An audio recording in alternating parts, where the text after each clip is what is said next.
génération d'excellence, une communauté de passionnés de Christ. Bonjour frères et sœurs, nous espérons que vous allez bien. Et avant de commencer, j'aimerais faire une petite prière. Alléluia, éternel Dieu Tout-Puissant, Seigneur, c'est dans ta présence que nous venons. Seigneur, je te remets, Seigneur Jésus-Christ, je te remets ce temps que nous allons passer ensemble, éternel des armées. Je prie pour la congrégation, Seigneur, pour ceux qui vont nous entendre, Seigneur, sur Internet. Seigneur, que tu puisses toucher leur cœur, Seigneur, avec cette prédication, mais que tu puisses, Seigneur, préparer le cœur, Seigneur, de toutes ces personnes qui vont écouter, Seigneur, cette prédication. Et que, Seigneur, la graine puisse porter du bon fruit et du fruit en abondance, que la graine puisse tomber dans la bonne terre éternelle. Mais je prie aussi, Seigneur, pour ton serviteur, ô éternel des armées, afin que tu puisses venir et oindre ma bouche, éternel des armées, afin que ce que je veux dire vienne de toi, non pas de ma compréhension, éternel Dieu des armées, mais que cela vienne de la révélation que tu nous donnes. Seigneur, je te remets ce service. Saint-Esprit, viens et touche. Fais ce qui bon te semble. On est soumis à ta direction dans le nom puissant de Jésus. Amen. Amen. Nous achevons notre 6e semaine de confinement à cause de la Covid-19. Mais je rends grâce au Seigneur pour ce qu'il a accompli chaque jour. Dans des circonstances exceptionnelles dans lesquelles nous sommes et dans lesquelles nous vivons. Je rends grâce au Seigneur pour toutes les personnes guéries de la Covid-19 et de toute maladie. Car c'est un privilège que le Seigneur nous fait de venir et nous guérir. C'est une grâce de guérir de la Covid, c'est une grâce de guérir des autres maladies. C'est une grâce aussi d'en être épargné. Quand je regarde les nouvelles, que cela soit à la télévision ou sur Internet, c'est toujours les mêmes tristes raisons, les mêmes tristes nouvelles qui viennent sur nous, qu'on entend, qu'on écoute. Les médias mettent l'accent sur le nombre de morts qu'il y a eu dans le monde plutôt que sur celui des personnes guéries. Partout, on nous martèle le nombre de décès, le nombre de contaminés. C'est à croire qu'il n'y a que cela. Il n'y a rien d'autre. Pourtant, dans tous les pays du monde, je dis bien tous les pays du monde, il y a eu des personnes guéries.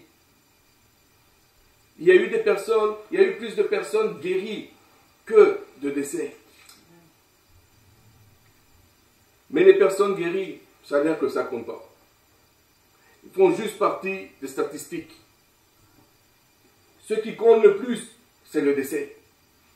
C'est les personnes contaminées, mais c'est les décès.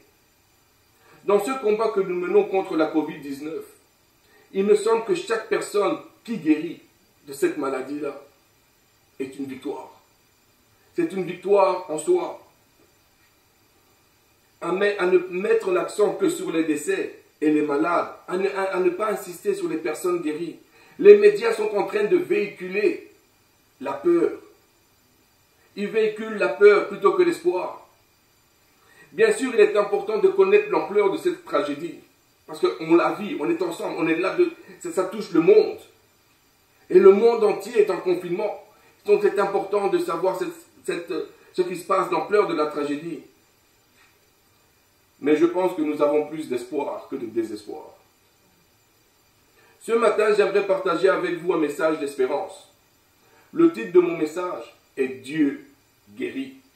Dieu nous guérit. Amen. Quand on regarde sur la terre aujourd'hui, en plus de la Covid-19, il y a toutes sortes de maladies. Il y a toutes sortes de maladies dont les gens décèdent malheureusement.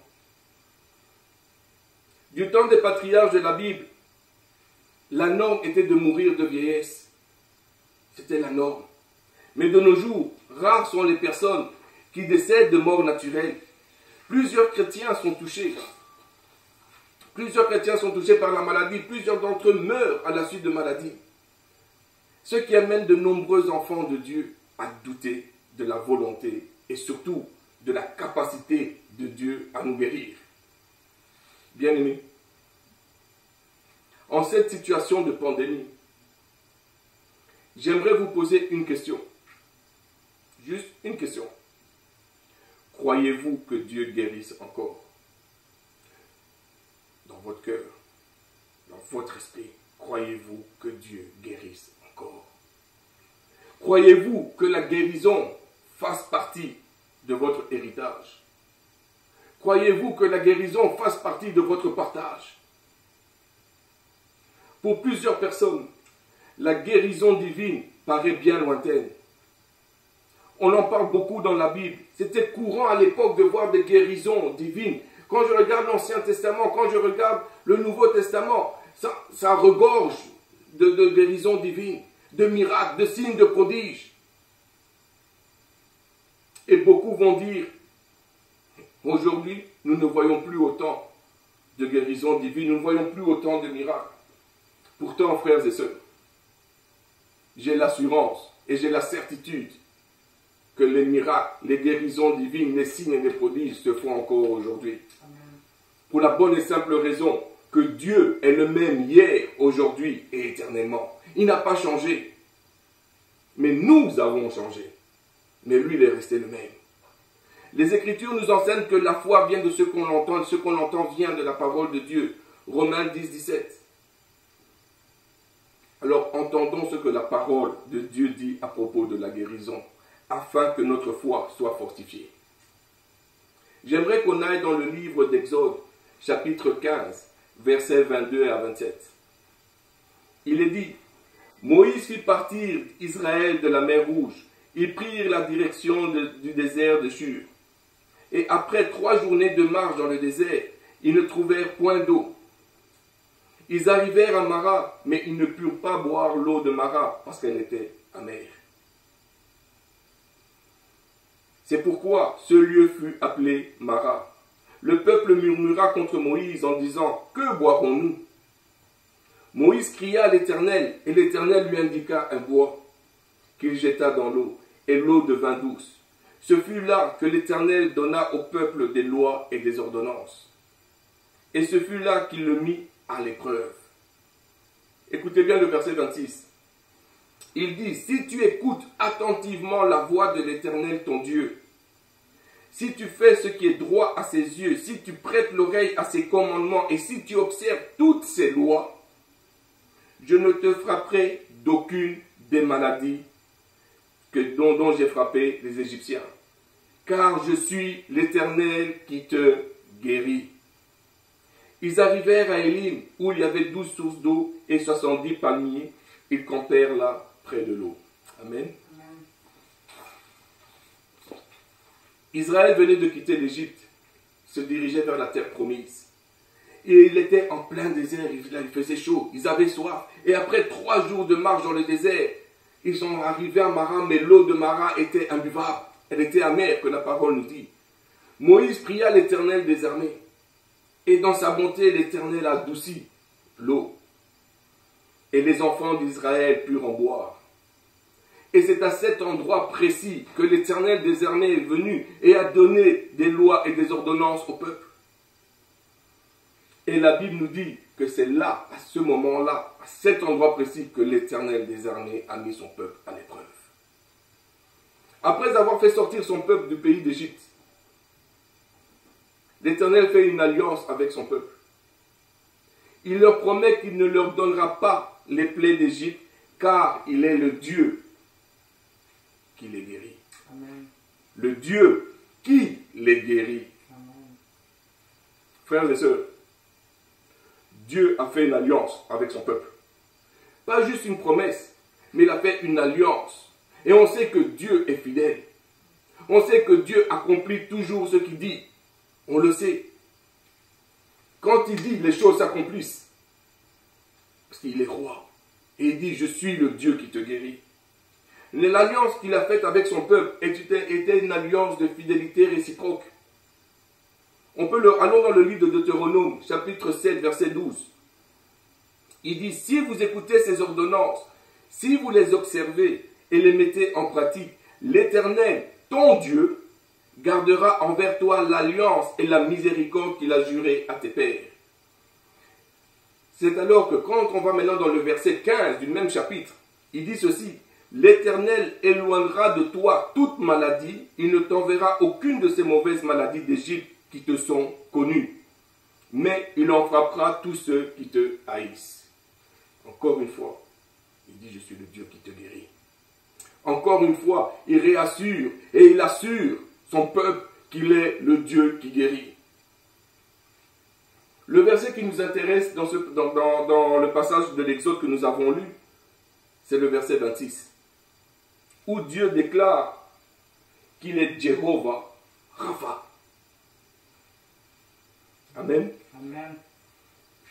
L'Éternel, à ce moment précis, l'Éternel se révèle à son peuple en tant que Jéhovah Rapha, le Dieu qui guérit.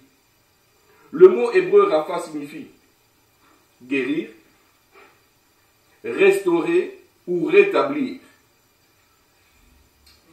Les Écritures hébraïques indiquent que Dieu est la source de toute guérison. Oh, oh.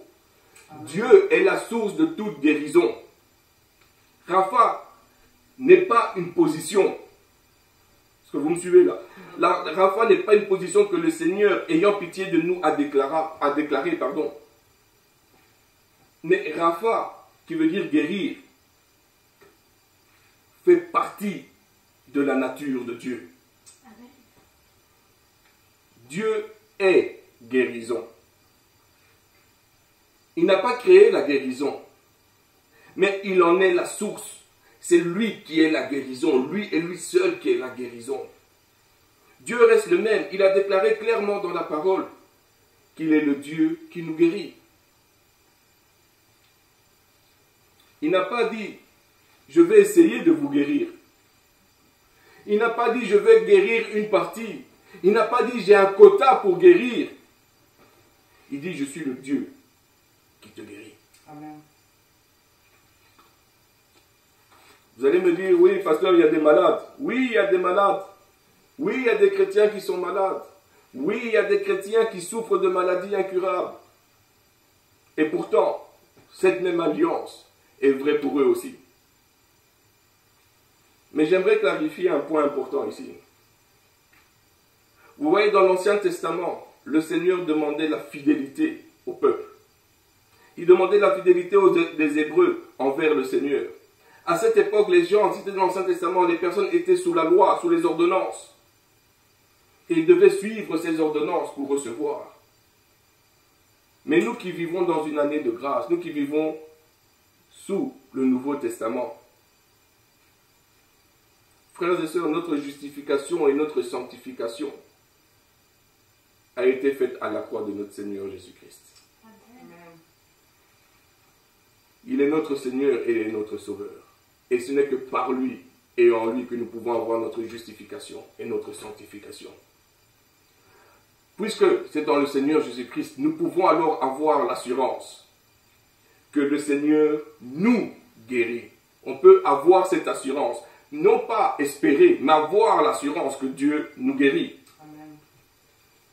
C'est pas seulement qui nous guérit, mais qui veut nous guérir. Le prophète Ésaïe inspiré du Saint-Esprit, a déclaré ceci dans Ésaïe 53:5. Mais il était blessé pour nos péchés, brisé pour nos iniquités. Le châtiment qui nous donne la paix est tombé sur lui. Et c'est par ses meurtrissures que nous sommes guéris. Pendant la Passion, Jésus-Christ a reçu 39 coups de fouet. La Bible nous dit qu'il a eu 40 moins 1. Exactement. Amen. Amen. Lui n'avait rien fait de mal. Il n'avait aucun péché. Aucune violence. Mais il a été profondément blessé dans son corps afin que nous puissions recevoir la guérison. Et quand je parle de guérison, je parle d'une guérison complète, totale. Une guérison parfaite. Une guérison où il ne manque rien du tout. C'est une guérison du corps, de l'âme et de l'esprit. Les meurtrissures que Jésus a subies étaient pour votre, pour notre guérison. Amen. Mais la plupart d'entre nous avons comme compréhension que les promesses de Dieu pour la guérison est uniquement pour le temps présent. Mais quand je regarde la parole, c'est parce que Dieu nous a promis, frères et sœurs. C'est pour le moment présent et pour l'au-delà. Ce n'est pas juste pour le moment présent. Si un chrétien n'est pas guéri, après qu'on ait prié sur la personne, il va être guéri dans la présence du Seigneur. Amen. Ce qui veut dire que Dieu reste fidèle à sa parole. il va quand même guérir la personne. Que ce soit de cette éternité-ci ou à l'autre éternité, que ce soit dans les temps présents ou dans l'au-delà. Dans la présence du Seigneur, on est toujours guéri. Aucune maladie ne peut résister à la présence de Dieu. Christ a payé pour nous une fois pour toutes, afin de nous donner le droit de recevoir notre guérison. Et nous donner la paix avec Dieu. Mais la personne qui a payé pour nous, c'est Dieu lui-même. Parce que Christ, Jésus-Christ est Dieu. Et c'est lui qui a payé pour nous. Jésus a supporté 39 coups de fouet que la Bible nous dit. 39 coups de fouet. Parce qu'il voulait nous donner la guérison. Il aurait pu dire, oh non, ok, pas là les coups de fouet, tant pis pour eux. Non, il a supporté 39 coups de fouet pour nous. Pour nous donner notre guérison. Et si jamais le doute vient en toi, mon frère, ma soeur, rappelle-toi que le sang de Jésus-Christ qui a coulé de ses meurtrissures était pour ta guérison. Ne l'oublie jamais. Tu as accès à la guérison aujourd'hui. Dieu désire que nous soyons complètement guéris. La plupart du temps, un des obstacles que nous rencontrons et qui entrave la guérison, c'est le doute. Le doute de la volonté de Dieu de nous guérir. On doute que Dieu désire nous guérir. On doute que Dieu veut nous guérir. Et plusieurs fois, et c'est ça qui m'attriste, plusieurs fois j'ai entendu des chrétiens, des personnes venir et me dire, la maladie, c'est la croix que je dois porter. Ce n'est pas ta croix, puisque Dieu veut que tu guérisses.